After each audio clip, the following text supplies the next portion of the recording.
नमस्कार दोस्तों, स्वागत है आपका ट्रिपल में। तो आज हम करेंगे whittle statistics. Whittle statistics introduce करने से पहले आप सबको हार्दिक शुभकामनाएं ईद की। मैं उम्मीद करता हूं कि नेक्स्ट ईद में आप के जेब में जॉब हो और आप काफ़ी अच्छे एंजॉय करें ईद को।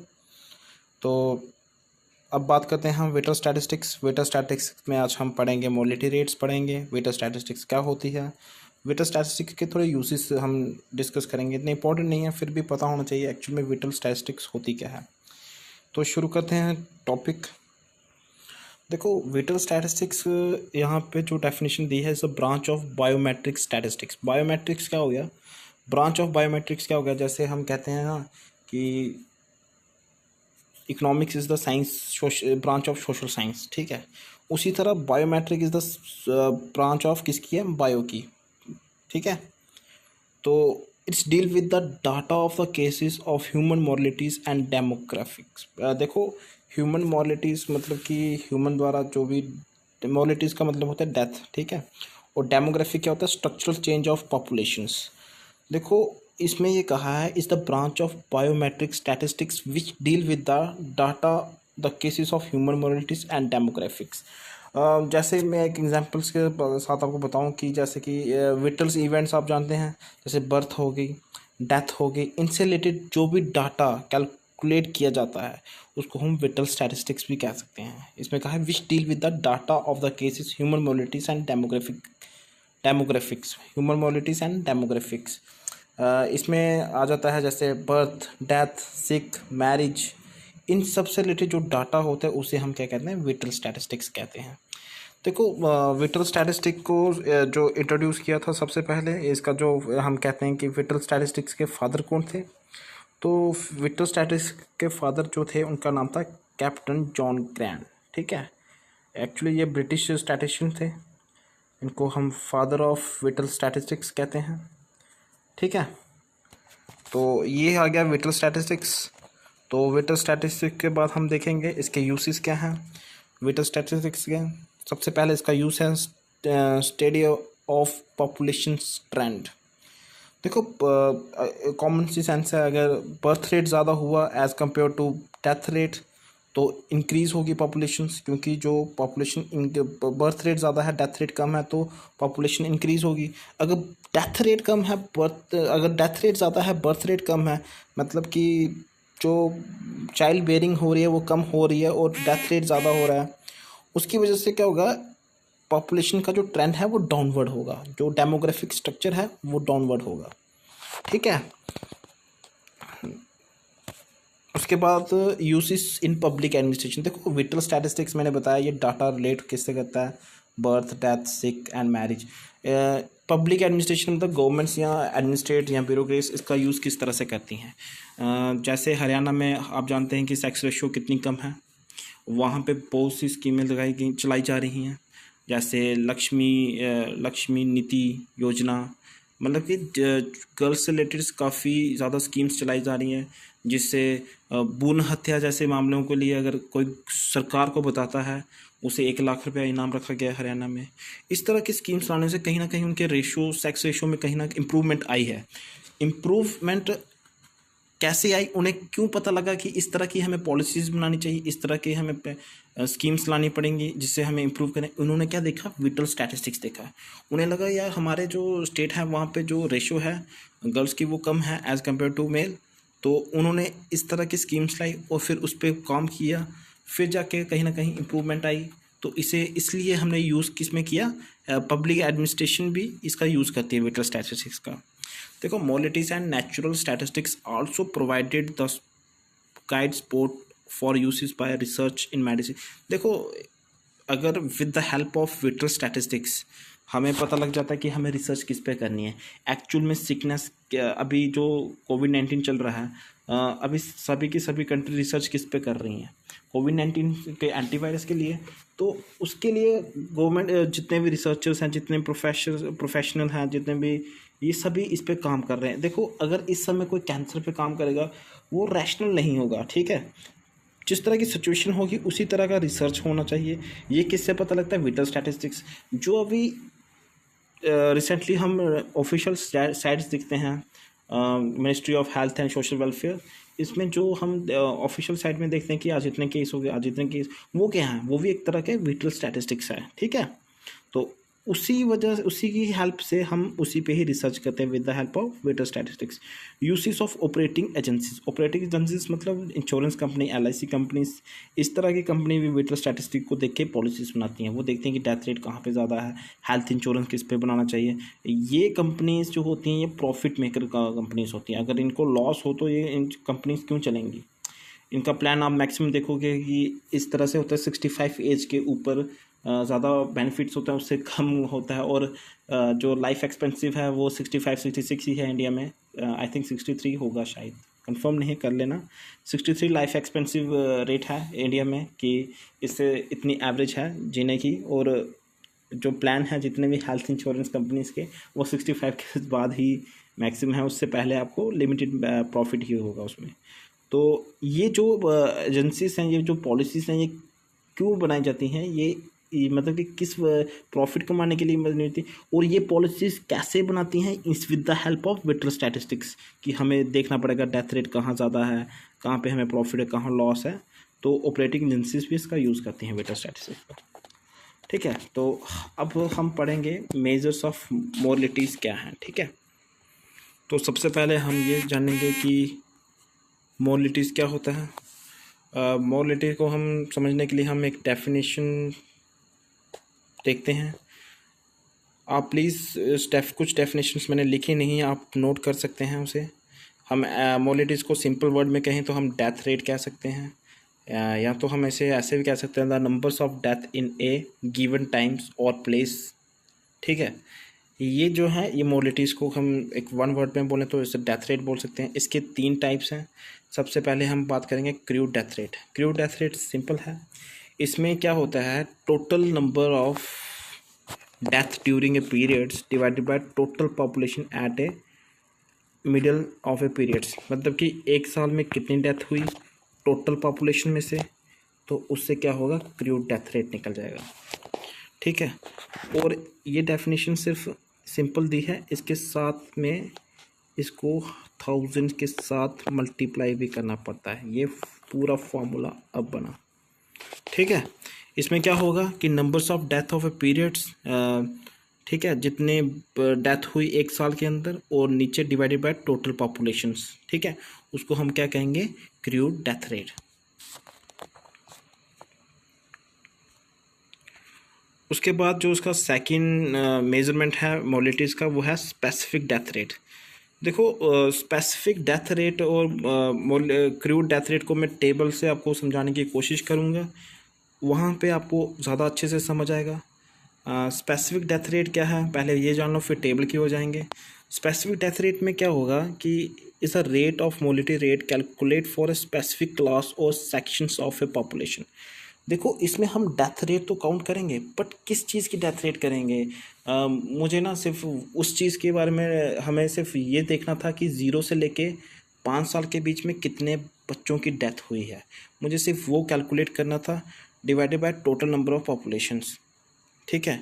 उसमें मैं क्या करूँगा, उसमें मैं फॉर्मूले में क्या लूँगा, numbers of death in specific class जो मैंने ली है 0 से लेके 5 के बीच में, टोटल नंबर ऑफ पर्सन्स, ठीक है, उसमें 0 से लेके 5 तक कितनी टोटल पॉपुलेशंस है वो लूँगा, और 0 से लेके 5 के बीच में कितनी डेथ हुई हैं उनको मैं डिवाइड करके मल्टीप्लाई करूँगा, फिर किसके साथ, इस फॉर्मूले को लिखेंगे, मल्टीप्लाई बाय थाउजेंड्स करेंगे, ठीक है। तो ये क्या हो जाएगा, स्पेसिफिक डेथ रेट। देखो ये फॉर्मूले पे ही इसकी डेफिनेशंस बेस करती हैं, और इसको मैं मैथमेटिकली आपको समझाऊंगा थोड़ा, वहाँ से आपको ईजिली अंडरस्टैंड हो जाएगा कि स्पेसिफिक डेथ रेट क्या होता है, ठीक है। देखो ये टेबल है, टेबल से मैं समझाने की कोशिश करूँगा।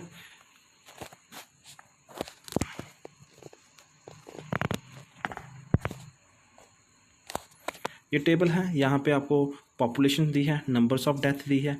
क्रूड बर्थ रेट में क्या था कि नंबर्स ऑफ डेथ कितनी हुई हैं डिवाइडेड बाय टोटल पॉपुलेशंस। तो देखो यहाँ पे जो टोटल नंबर ऑफ डेथ कितनी हुई है, इतनी हुई है, टोटल पॉपुलेशन कितनी है, इतनी है, ठीक है।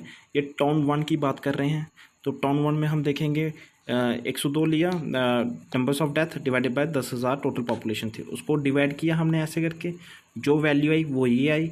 बाद में हमने इसको थाउजेंड्स के साथ मल्टीप्लाई किया, हमारी जो वैल्यू थी वो 10.2 आई। ठीक है, तो फिर से देखते हैं एक और एग्जांपल इसी की। क्रूड डेथ रेट क्या है, फिर हम स्पेसिफिक डेथ रेट देखेंगे। जो क्रूड डेथ रेट है सेकंड टाउन में देखेंगे, वहाँ पे क्या है, टोटल नंबर ऑफ डेथ कितनी है 254, और टोटल पॉपुलेशन कितनी है, इतनी है 20,000। तो हम वहाँ पे कैलकुलेट करेंगे, जो वैल्यू आएगी इसको फिर बाद में हम थाउजेंड्स के साथ मल्टीप्लाई कर देंगे। ठीक है, जो वैल्यू है ये हमारा निकल गया क्रूड डेथ रेट। टेबल से आप समझोगे तो आपको ईजिली अंडरस्टैंड होगा और वो कभी भूलेगा भी नहीं।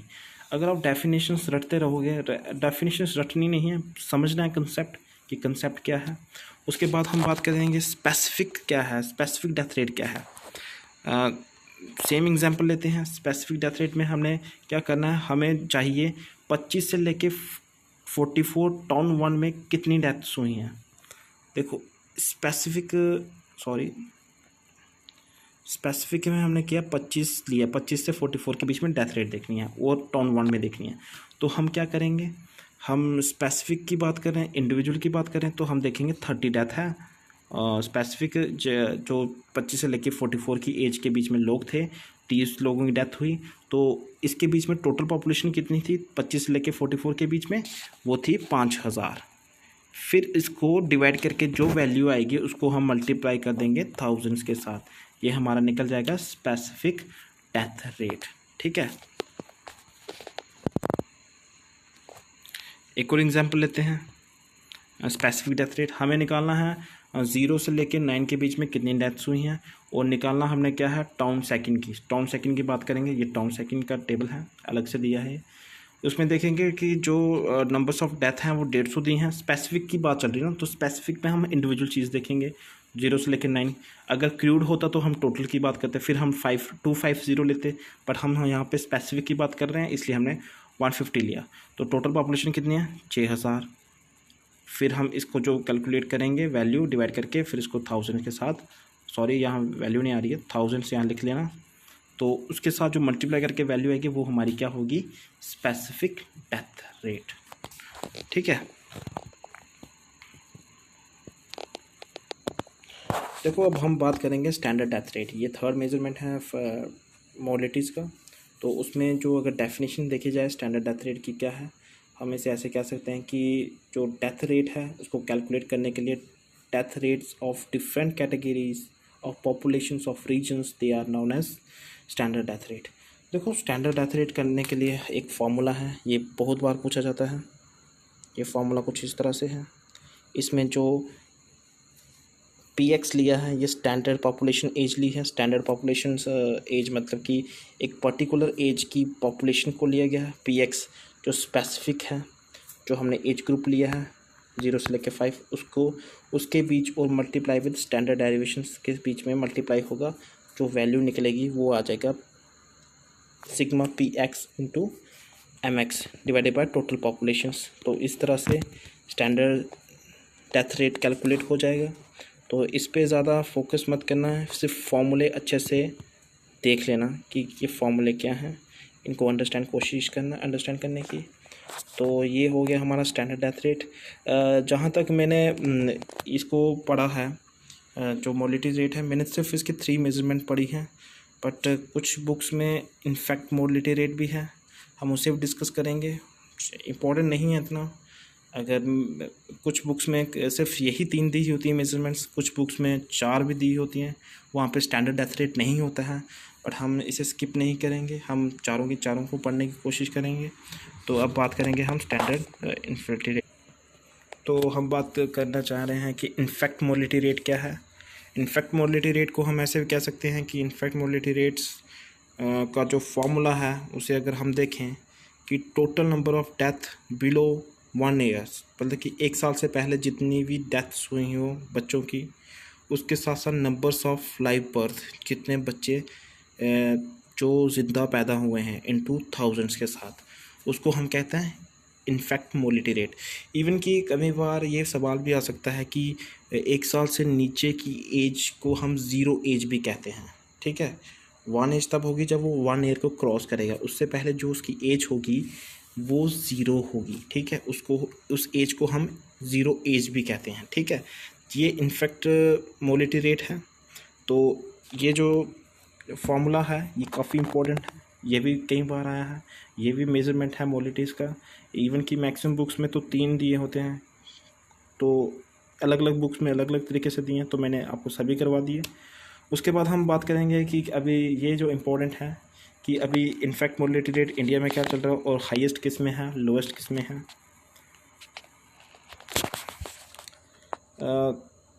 ये आप देख रहे हैं, ये एक टेबल है 2019 का। इसमें जो हाईएस्ट डेथ रेट है, इनफैक्ट मोर्टेलिटी रेट है, वो एंगोला एक कंट्री है, वहाँ 180 है। और अफ़गानिस्तान 3rd नंबर पे आता है। यहाँ पर हम इंडिया भी ढूंढेंगे कहीं।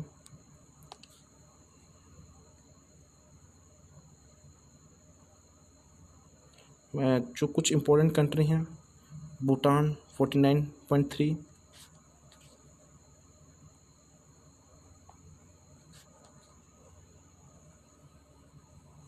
साउथ अफ्रीका में 44.4।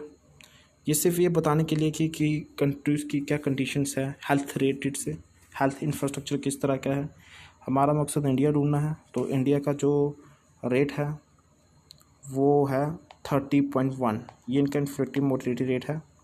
और सबसे कम किसका है, कौन सी कंट्री है, वो है अमेरिकन सैम्यू, ठीक है। और यूएसए भी कहीं होगा, जो इम्पोर्टेंट कंट्रीज हैं। श्रीलंका का भी 1 है, इनकी हेल्थ स्टैंडर्ड भी काफ़ी अच्छा है। पाकिस्तान का 65.1 है। तो इस तरह से इसको मेज़र किया जाता है। ये जो है कंपैरिजन है, ये 1000 के बीच में है। आपको इंडिया का याद रखना है, इंडिया का जो है वो कितना है, 30.1, ठीक है। तो थैंक यू। और लास्ट में एक बार फिर से आपसे यही बोलूँगा कि शायद आपको वो वीडियो ईद तक नहीं पहुंची होगी, तो इसलिए फिर से once again happy Eid to all of you and thank you.